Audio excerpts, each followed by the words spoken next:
આજની ધર્મકથા. આજે એક થોડોક અલગ પ્રયાસ કરીએ. એક એવી ધર્મકથા તરફ આગળ વધીએ કે જે આપણને બહુ જ ચેતવણી અને જાગૃતિ આપવાનો પ્રયત્ન કરે. મથુરા નામનું નગર, બંદુરા નામનું નગર, અને ત્યાં વીરસેન નામનો એક પરાક્રમી રાજા રાજ્ય કરતો હતો. અત્યંત લોકપ્રિય હતો, કારણ કે પરદુખ ભંજન અને સદાચારી હતો. આ રાજાને બે કુમાર હતા. મોટાનું નામ સુરસેન અને નાનાનું નામ મહાસેન. બંને કુંવરો એકદમ રૂપાળા, ગુણિયલ અને પ્રજાનું વાત્સલ્ય કરનારા હતા. અને એટલે પ્રજાની એટલી જ જબરદસ્ત ચાહના આ બંને કુંવરો માટે પણ હતી. સરસ રીતે એ લોકોના દાન ધર્મ વગેરે પણ ચાલતા, જેના કારણે લોકોનું દારિદ્ર્ય ફેડાતું અને એમના પ્રત્યે જે સદભાવ લોકોનો છે એ સતત વધતા ક્રમે રહેતો.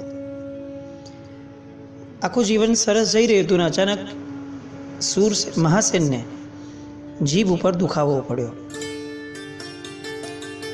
જીભ ચરચરવા લાગી.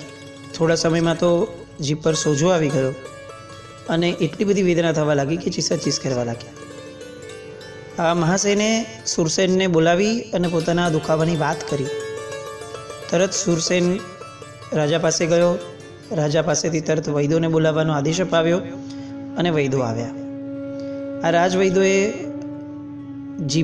જીભ ઉપર અનેકવિધ દવાઓ લગાડવાની ચાલુ કરી. દુખાવો વધતો ગયો. હવે તો ઊંઘ પણ આવતી નથી. એટલો બધો અસહ્ય દુખાવો થાય છે કે એ સૂઈ પણ નથી શકતો અને બેસી પણ નથી શકતો, એટલી બેચેની. એક જ દિવસમાં તો જાણે જીભ પર કાણા પડી ગયા અને વૈદોને બહુ જ ગભરાટ થવા લાગ્યો કે આ રાજકુંવરની સ્થિતિ કેમ આવી છે. જે ઉપચારથી એને સારું લાગવું જોઈએ એ જ ઉપચારો કરવા છતાં પણ એને અસર કેમ નથી થતી. એટલે વૈદોએ ઘરે જઈ પોતાના શાસ્ત્રો ફરીથી ઉથલાવ્યા અને બીજા વિચાર વિમર્શો કરી અને ફરીથી નવો એક દવાનો આખો પ્રયોગ કરવાનો વિચાર્યો. બીજે દિવસે ફરીથી વૈદ આવ્યા. પાછા પોતાના પ્રયોગો કરવા લાગ્યા.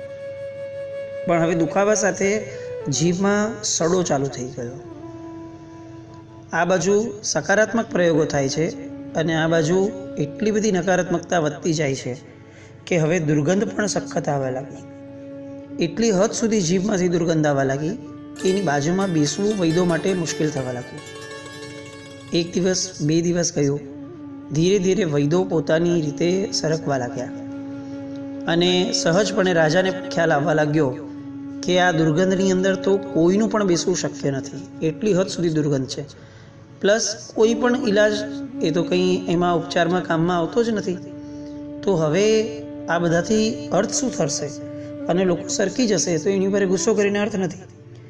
એમ કરતાં કરતાં આ કુમાર રીતસર એકલા પડી ગયા અને આમને આમ ચીસાચીસ, દુર્ગંધ, સડો પીડાતા જાય છે. ખવાતું નથી, સુવાતું નથી.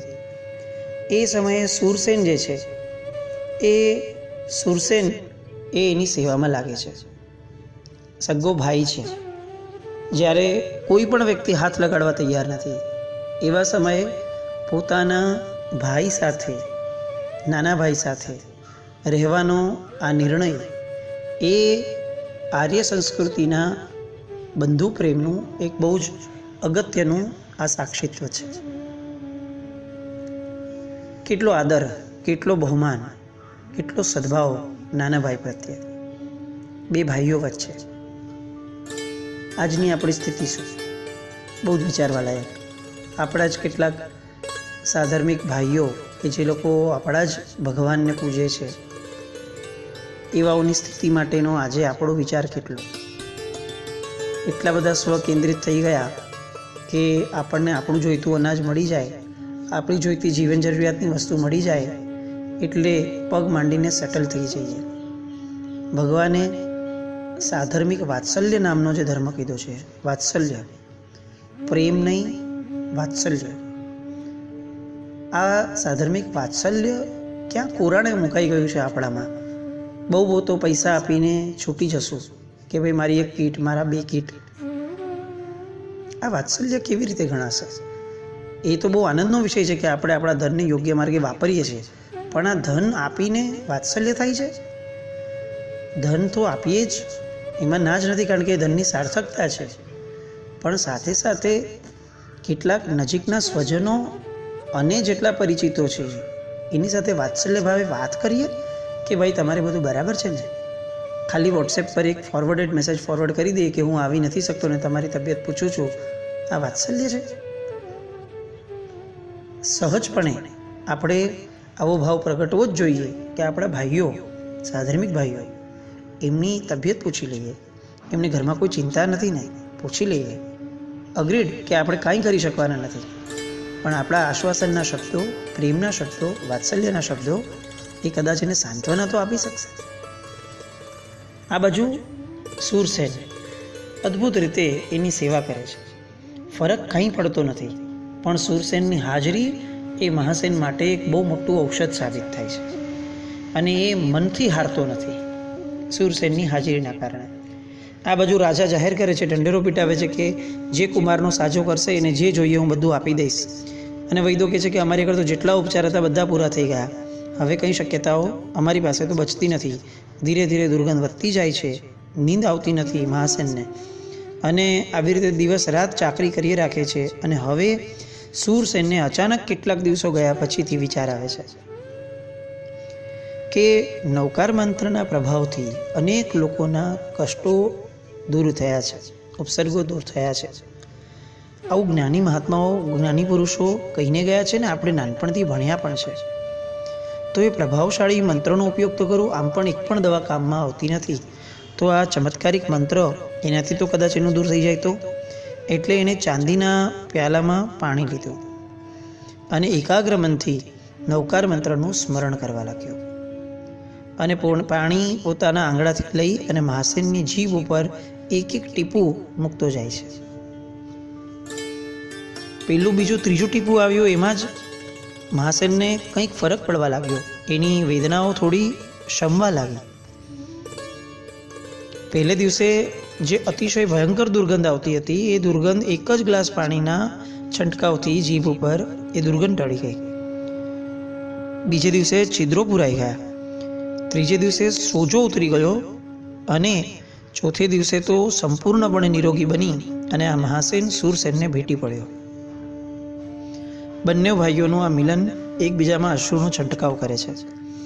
અને શૂરસેન એ સમયે કહે છે કે ભાઈ, આ બધો પ્રભાવ તો નૌકાર મહામંત્રનો છે. એ જે નૌકાર શૂરસેનને ને મહાસેનને મળ્યો હતો એ સેમ નૌકાર આપણને મળ્યો છે. કેટલી વાર આપણને આવી ભાવના પ્રગટે કે બીજા બધા ઉપાયો, માસ્ક વગેરે કરીએ છીએ, ચાલો નૌકાર પણ એક ઉપાય તો છે. આપણે કદાચ એને સર્વશ્રેષ્ઠ માનીએ, એટલી શ્રદ્ધા આપણામાં ન પણ હોય, એવું બની શકે. આજનું વિજ્ઞાન, આજનું ભણતર એ આપણને તર્કશાસ્ત્રી બનાવી અને બેઠું છે, એટલે શ્રદ્ધા એ આપણી સંપન્નતામાં નથી, બની શકે. પણ એક ઉપચાર તરીકે પણ એને સાઈડ બાય સાઈડ પણ ચાલુ રાખવા જેટલી કરટસી કરી.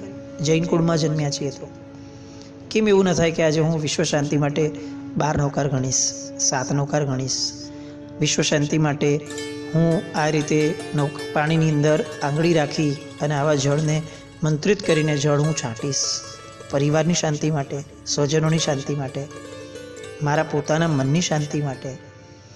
નૌકાર એ શરણ કેમ નથી લાગતું? આ બહુ મહત્વનો પ્રશ્ન છે. આટલું બધું આપણે જાણીએ છીએ છતાં. હવે મહાસેન એને ઉપકારી તરીકે ગણી અને એની બધી જ શુશ્રૂષા વગેરે કરે છે. અને હું જન્મો જન્મ હું તારો આ ઉપકાર નહીં ભૂલું ને આવી રીતે ઋણ સ્વીકાર કરે છે. અને બંને ભાઈઓના ચોમેર વખાણ થવા લાગ્યા. ભાઈ હોય તો આવી વાતો નગરજનોની અંદર પ્રસિદ્ધ થવા લાગી. અને હવે નગરજનો નૌકારનો આ પ્રભાવ જોઈ અને રોજ પોતે જ 108 નૌકાર સ્વયંભૂ રીતે પોતાની રીતે ગણવાના ચાલુ થઈ ગયા. આ વાતને કેટલાક મહિનાઓ થઈ ગયા. એ જ નગરીની અંદર ભદ્રભાઉ સ્વામી નામના એક આચાર્ય ભગવંત પધાર્યા. અવધિજ્ઞાની મહાત્મા હતા. પ્રવચન વગેરે બહુ સરસ રીતે બધાએ સાંભળ્યું. બધા ઘર ભેગા થતા હતા. અને એવામાં શૂરસેન ને મહાસેન બંને રાજકુમાર બેઠા રહ્યા. અને બંને ગુરુ ભગવાનને હાથ જોડીને વિનંતી કરી અને પૂછે છે કે સાહેબ, આ મારા ભાઈ મહાસેનને એવો ભયંકર જીભનો રોગ જે લાગુ પડ્યો હતો, કે જે બહુ જ અમને ડરાવી દેવો હતો. આ થવાનું કારણ શું હશે? કયું પાપ કર્મ એને ઉદયમાં આવ્યું? અને આચાર્યદેવ હવે એના પૂર્વભાવ તરફ એને લઈ જાય છે. આપણે ત્યાં કોઈ પણ કર્મના ઉદય, આ એક વિચાર સહેજે સ્ફૂરતો બધાને કે મેં ગયા ભવોમાં એવું તે શું કર્યું કે મને આવું થયું.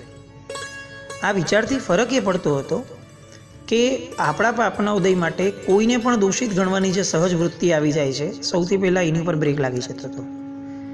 નંબર 2, હું જ મારા પોતાના તમામ આ પરિસ્થિતિઓ જે છે મારી, એને બધાનો જવાબદાર હું જ છું, આવી એક માન્યતા દ્રઢ થઈ રાખતી હતી. અને નંબર 3, મેં પાપ કર્યું છે તો મારે એના ફળ ભોગવવા જ પડે, આવી એક સમજણ મનમાં ઘર કરતી હતી, જેના કારણે જીવનમાં એક ઉત્સાહ પણ રહેતો હતો. દુઃખ સહન કરવા માટે અને દુઃખનો પ્રતિકાર કરવા માટેની એક શક્તિ પણ મળતી હતી કે આ કર્મનો જ ઉદય છે ને, તો એનો તો એક અંત છે જ. તો ચાલો ક્યારેક તો આમાંથી બહાર આવશો જ. કર્મોલોજી જૈન શાસનની એ જ્યાં જેને એને સાચવી છે, એણે પોતાના મનને અને પોતાના જીવનને સદાકાળ સંક્લેશ અને સંઘર્ષોથી બચાવીને રાખ્યા છે. આચાર્ય ભગવાન પૂર્વજન્મની કથા કહેવાનું શરૂ કરે છે કે સાંભળ, મણિપુર નામનું એક સુંદર નગર છે. આ નગરની અંદર મદન નામનો એક સૈનિક રહેતો હતો. એના 2 દીકરા, એકનું નામ ધીર, બીજાનું નામ વીર. બંને બહુ જ ધર્મનિષ્ઠ અને વિવેકી યુવાનો હતા. અત્યંત બહુમાન ભાવ, આદર અને સત્કારવાળા હતા વડીલો પ્રત્યે અને ગુરુજનો પ્રત્યે. એક દિવસ બંને ભાઈઓ પોતાના ઉદ્યાનમાં ગયા. ત્યાં તેમણે જોયું કે એમના સંસારી મામા કે જેમણે દીક્ષા લીધેલી હતી, એ મામા મુનિરાજ એ જમીન પર ઢળ્યા છે, પડી ગયા છે. અને બંને ભાઈઓ એકદમ અચાનક શું થયું કરતા મુનિરાજની પાસે જાય છે. મુનિરાજ તો મૂર્છિત થઈ ગયેલા, પણ બંને ભાઈઓ અત્યંત વ્યથિત રીતે હવે શું કરવું એ વિચારે છે. ત્યાં ઉદ્યાનનો માળી આવ્યો અને માળીએ કીધું કે મુનિરાજ તો ધ્યાનસ્થ અવસ્થામાં ઊભા હતા, એવામાં અચાનક જ એક દુષ્ટ સાપ આવ્યો અને એમના પગ ઉપર ડંખ દઈ અને પોતાના દરમાં ઘૂસી ગયો. અને થોડી જ વારમાં આ મુનિરાજ જમીન પર ઢળી પડ્યા. બંનેઓને પોતાના મામા મહારાજ પ્રત્યે સખત અનુરાગ હતો, એટલે માળીને કીધું કે તમે ગાંડા છો? જ્યારે આ સાપ ડંખ મારીને પાછો જતો હતો, તે આ જે મહાસેનનો આત્મા છે એની વાત છે કે જ્યારે આ સાપ ડંખ મારીને પાછો જતો હતો અને તમે જોઈ રહ્યા હતા, એ સમયે તમે એને મારી કેમ ન નાખ્યો? આમ કરીને વીર ઉદ્યાન પાલકને માળીને સખત એની પર ગુસ્સો કરે છે. હવે ધીર ત્યાં ગંભીરપણે એને કહે છે કે દોસ્ત, તું આવા બધા શબ્દ કેમ બોલે છે? જીભથી આવા પાપ કેમ બાંધે છે? જે બનવાનું તો એ બની ગયું, હવે આપણે શું કરી શકીએ એ વિચારવું જોઈએ. એની જગ્યાએ તું સાપને મારી અને હિંસાની વાત કરવાની વાતો કરે છે. ત્યારે વીરે ફરીથી કહ્યું કે મુનિરાજને ડસે એવા સાપને મારવામાં શું વાંધો છે? એ પણ ધર્મ છે. તો પછી મારવો એ શબ્દથી પાપ શેનું લાગે? સાધુની રક્ષા કરવી અને દુષ્ટોનો નાશ કરવો એ ક્ષત્રિયોનો ધર્મ છે જ. અને જો આ વાત ખોટી હોય તો ભલે મારી જીભને પાપ લાગતું, પણ હું મારા વિચાર ઉપર અડગ છું કે મહારાજ સાહેબને જો કોઈ આવી રીતે કર્યું હોય એને મારી નાખવો એ જ ધર્મ છે. ધીરે કંઈ જવાબ ન આપ્યો, કારણ કે એને લાગ્યું કે અત્યારે કંઈને કંઈ બહુ અર્થ નથી લાગતો. એટલે એણે તો ધડાધડ જઈ અને પેલા ગારુડીને બોલાવ્યો અને ગારુડીએ આ ઝેરને ઉતારવાનો પ્રયત્ન કર્યો. એમાં એ સફળ પણ થયો અને આ મુનિરાજનું ઝેર ઉતરી ગયું અને મુનિરાજ સારા થઈ ગયા. મુનિરાજના પ્રાણ બચી ગયા. પણ આ જે વીર હતો કે જે મહાસેન તરીકે જન્મ્યો, એણે જે શબ્દો બોલ્યા એ શબ્દોએ એની જીભમાં આ વેદના ઉત્પન્ન કરી. બહુ સાહજિકપણે વિચારીએ, આજે આપણે રક્ષા, ધર્મની રક્ષા, શાસન રક્ષા, તીર્થ રક્ષા, રાષ્ટ્ર રક્ષા, એના નામે કેટલી વસ્તુઓ અને કયા લેવલ પર જઈએ છીએ એ મર્યાદા આપણે બાંધી છે. હિન્દુસ્તાનમાં અગર પાકિસ્તાનવાળા આટલો બધો આતંક ફેલાવે છે તો એક એકને પકડીને મારી નાખવા જોઈએ. આવું વિચાર કરતું મન અને આવા શબ્દો બોલતી જીભ એ આ વીરને મહાસેનની દિશામાં નહીં જાય? કોરોના જે લોકો ફેલાવે છે એ બધાને પકડી અને એકસાથે શૂટ કરી દેવા જોઈએ. આવું પણ ઘણીવાર જે આપણા મોઢામાંથી નીકળી જાય છે અથવા મનમાં વિચાર આવી જાય છે, આ બધું આપણને દુર્ગતિમાં નહીં લઈ જાય? જે બોલ્યા છે એ આપણે ભોગવવું નહીં પડે? ચોક્કસ વાત એ નથી કે એ લોકો દોષિત નથી. વાત એ છે કે આપણી પાસે સત્તા નથી, આપણે કંઈ કરી શકીએ એવી સ્થિતિમાં જ નથી. તો પછી ફક્ત બોલીને અથવા વિચારીને એવા ભયંકર પાપ શા માટે બાંધવા કે જે પાપો આમ પણ એક્ઝિક્યુટ નથી થવાના? તો બોલીને કે વિચારીને ફાયદો શું છે? અત્યારે આપણે પ્રેક્ટિકલી શું કરી શકીએ છીએ? ધીર એ પ્રેક્ટિકલી ગારુડીને બોલાવી અને ઝેર ઉતરાવી શકે છે. તો એ ધીર સુરસેન થઈ અને ગુણિયલ જીવન, સરસ મજાનું નિરોગી જીવન જીવે છે. પણ વીર તરીકે મહાસેન તરીકે ગયેલો જીવ એ તો બિચારો દુઃખિત થાય છે. રક્ષાના નામે પણ કુદરત આપણને પાપ કરવાની છૂટ નથી આપતો. અલબત્ત વાત એમ નથી કે કોઈને મારવાની કે કોઈને હિંસા ન કરવી અથવા કોઈને સજા ના આપવી. જે અવસરે જે યોગ્ય લાગે, કરવા જેવું લાગે અને કરવાની અનુકૂળતા મળે, ચોક્કસ કરવાની વાત છે. પણ એ તે વ્યક્તિઓ કરે કે જેના અધિકારના ક્ષેત્રમાં છે, જેણે કાંઈ જ કરવું નથી, જેનો કોઈ અધિકાર પણ નથી ને જેની કોઈ ફરજ પણ નથી ને જેને કોઈ લેવા દેવા પણ નથી. એવા આપણે જ્યારે કારણ વગરના ક્ષેત્રોમાં આપણે ઘૂસી જઈએ છીએ.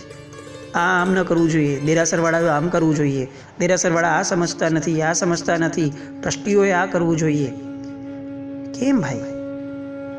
ન આપણો કોઈ અધિકાર છે, ન આપણે કંઈ એ દિશામાં આપણને કોઈ પૂછ્યું છે. કારણ વગર સુપ્રીમ કોર્ટ બનવાનો આ પ્રયાસ શા માટે? અને પ્રયાસ કરતાં આપણે કઈ મર્યાદા તો ઉલ્લંઘી દેશું એની કોઈ આઈડિયા છે આપણને? આ બંને રાજકુમારો બહુ સુખેથી પાછળથી જીવન પોતાનું વ્યતીત કરે છે અને દીર્ઘકાળ સુધી સંયમનું પાલન કરી, કર્મોનો નાશ કરી અને બંને એ જ ભાવમાં મોક્ષને પામે છે. પણ આપણે અહીંયા અનર્થદંડ નામના જે પાપ છે એના પરિણામને વિચારવા ખાસ આપણને આ બંને પ્રેરણા કરીને જાય છે. અનર્થદંડ, અર્થ વગરની પ્રવૃત્તિઓ જૈન ન કરે.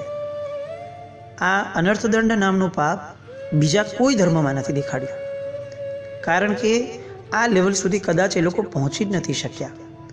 આપણે લોકોત્તર ધર્મમાં જન્મ્યા, લોકોથી વિશેષ આપણને સમજણ આપણા પ્રભુએ આપી, તો લોકોથી વિશેષ પરફોર્મન્સ એ આપણું કર્તવ્ય બનીને રહે છે. નક્કી કરીએ આજથી નિરર્થક કોઈ પણ વાત નહીં. ભલે ને ફ્રી બેઠા છે, મોદીએ શું કરવું જોઈએ, આએ શું ન કરવું જોઈએ. કેમ ભાઈ? જે દિવસે મોદી પૂછવા આવે આપણે ચોક્કસ એને બધું જ જણાવી દઈશું કે જો આ ખોટું છે ને આ સાચું છે. પણ લેટ મોદી કમ, આવવા તો દો. એ ન આવે એની પહેલાં આ બધા કલ્પનાના ઘોડાઓ ક્યાં લઈ જવા છે? સ્વાધ્યાય, સારું વાંચન, આ બધી દિશાઓ ક્યારની આપણને બૂમો પાડીને બોલાવી રહી છે. શા માટે અનર્થદંડની દિશા? આપણે ચોક્કસપણે આ વસ્તુને વિચાર કરી અને આ ધર્મકથાને આપણા જીવનમાં એક નવા ધર્મ તરફ લઈ જાય એવા પ્રયત્નમાં આગળ વધીએ, એ શુભેચ્છા.